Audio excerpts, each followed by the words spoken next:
Hey, what's up you guys? My name is Jen and this is Through Thick and Thin. Today it is Friday, happy Friday, which means today is 5-Minute Fridays where we cover a nutritional topic in about 5 minutes. That's the goal, minimal editing, just getting the information out to you. So let's go ahead and get started. Leave me a like down below, it helps me really grow my channel and I really appreciate it. So today's topic, as you can see down below, is everything you need to know about calories. So what is a calorie?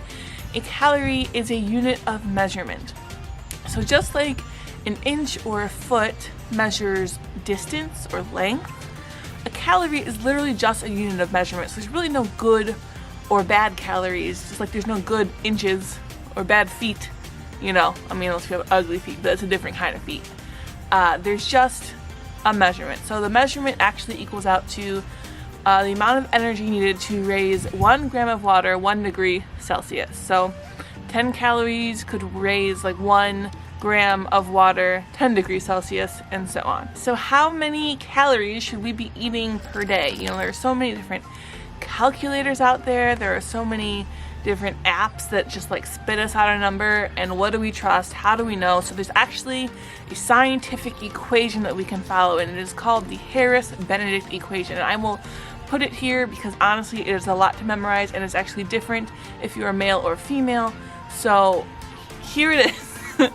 And you can go ahead and follow along. So this calculates what's called your BMR, that's your basal metabolic rate. That is basically what you do or what you burn when you are like in a coma, you're completely at rest. And so what we do is we calculate that BMR and then we multiply it by your activity level to find your TDEE, which is your total daily energy expenditure. And that all of those calculations, and I can put right here what your activity level would be. So again, we take your BMR, your basal metabolic rate, and then we multiply it by our activity level, and that gives us our TDEE, our total daily energy expenditure. And so if you want to maintain your weight, that is the amount of calories you should be shooting for each day. If you would like to lose weight, then we need to reduce from those calories. If you would like to gain weight, you need to eat over those calories. Now there are other ways besides just reducing your calories to lose weight. You can also exercise to burn off calories. So let's say you wanted to lose 1 pound a week. 1 pound is equal to about 3,500 calories. So if we divide that by 7 for 7 days in a week, we would need to burn off 500 calories a day, which seems like a lot of calories to cut from your diet.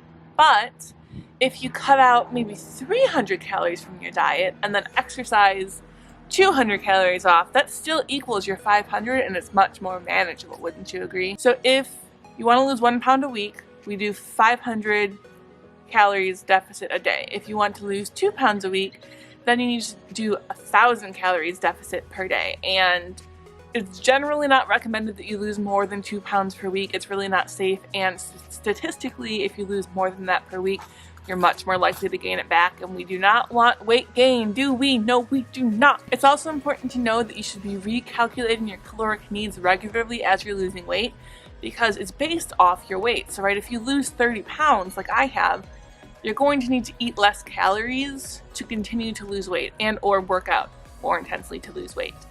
So that's kind of a reason why people tend to plateau, because you do the same thing over and over and it was working before, so why isn't it working now? And it's because you actually need to do more or eat less to continue to lose weight. So how do we track calories? We know how many calories we want to eat to hit our weight goals.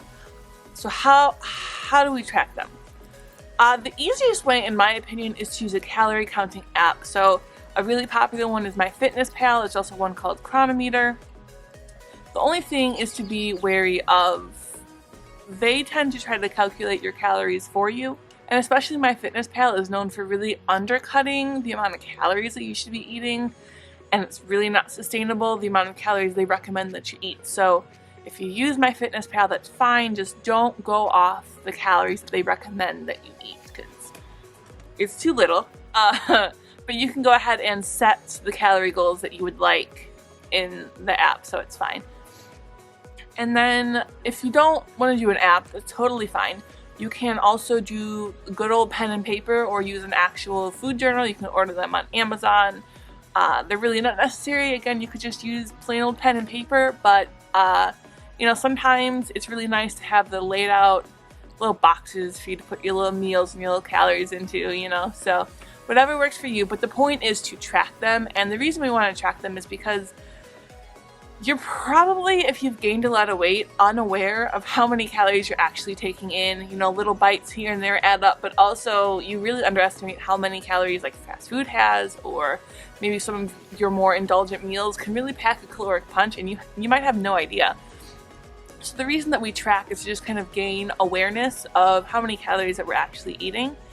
And the good news is that we don't have to track calories for the rest of our lives. I've stopped tracking calories, but I generally have a good idea of how many calories are in what because I've tracked previously. So I know off the top of my head that one egg has 70 calories and a clementine has 35 calories because those are things that I regularly eat in my diet, and I've tracked them a bajillion times. So once you feel confident that you know like the caloric values of different foods, then you can stop counting and then just kind of look and estimate what your plate has on it. And then, do you have to track calories to lose weight? Absolutely not, you guys. You can never track a calorie in your whole entire life and lose weight. It is totally not necessary. It is a good tool in my opinion, but counting calories doesn't work for some people, and that is totally fine. There are other ways we can lose weight, like eating less calorie dense foods, which means just eating lower calorie foods like fruits and vegetables, making sure we're getting our water intake in, getting enough sleep, just eating slower so your body has a chance to catch up and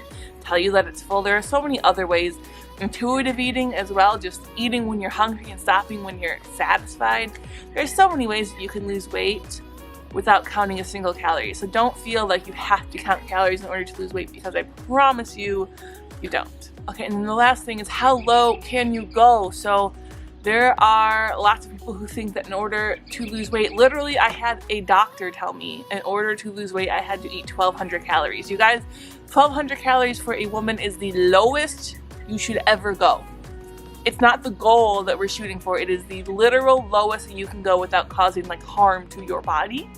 So for men it is 1,500 calories, and for women it is 1,200. So let's say that your total daily energy expenditure is 2,000 calories and you want to lose a pound a week. You can only safely cut your calories by 800 in a week. And then you have to exercise off those other 200 calories. It's not safe to go under 1,200 calories for a woman or 1,500 calories for a man. So that has been 5 Minute Fridays. Thank you so much for watching. If you liked it, please leave me a like down below. It really helps to grow my channel and I appreciate it so much. We are almost at 300 members of our Fit Fam. We would love to have you. If you haven't subscribed already, go ahead and hit that button down below. If you made it this far, let me know what your weekend plans are down below. Don't explain it, don't tell anybody why we're talking about our weekend plans. It's just for you, since you lasted to the end and you're part of our No Click Out crew. Remember, you can make today a great day, or not. The choice is yours. Have a good one.